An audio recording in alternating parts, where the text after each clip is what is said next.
Hi everyone, this week's Parsha is Parshat Vayikra. So in this week's Parsha, it talks a lot about the korbanot and all the details and aspects that went into the korbanot, the offerings, to make them as special, as holy as they really were. So in the middle of talking about all these korbanot, all the offerings, as many of you know, the Torah is structured right in blocks. So in the middle of talking about all these offerings, it just goes from block about talking about the offerings, and it's like if you press enter on your computer, it just goes down to the next paragraph. And you're like, what just happened here? Right? It should all be one paragraph. So Rashi, the most famous commentary on the Torah, has the same question.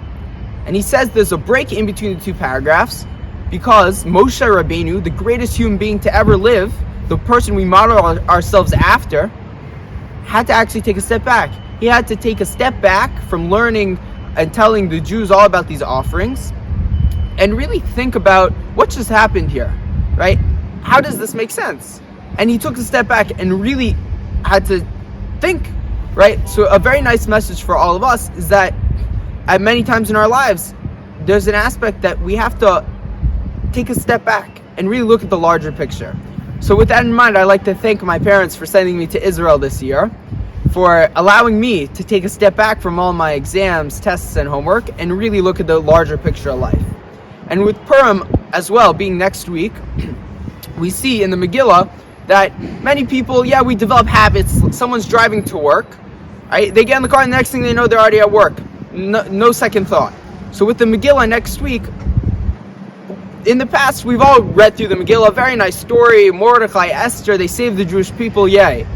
But we don't realize, some of us don't take that step back. Famously known, God's name, any mention of God isn't mentioned in the Megillah at all. So without taking that step back, we don't realize how many aspects of God, how many references to God there really are in the Megillah. So once we're able to do that, we're like, wow, this is unbelievable. So something as well is how do we apply taking this step back? How do we do that in our lives?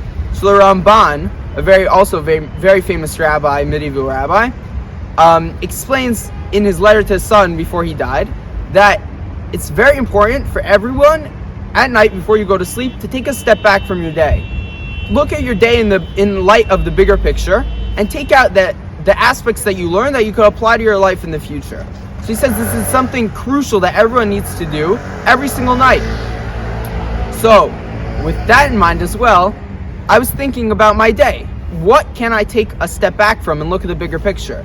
So for those of you who watch my Parsha videos every week, I literally took a step back from the old city tonight. This is the old city behind me. I'm in Yamin Moshe, the thing with the area with the windmill, as many people know it as. So I took a step back too, and now I realize how amazing the area I live in is. I live in the old city. It's unbelievable to be there, and now I appreciate it so much more. So just a lesson for everyone is that sometimes it's great. Just take a step back and look at the bigger picture.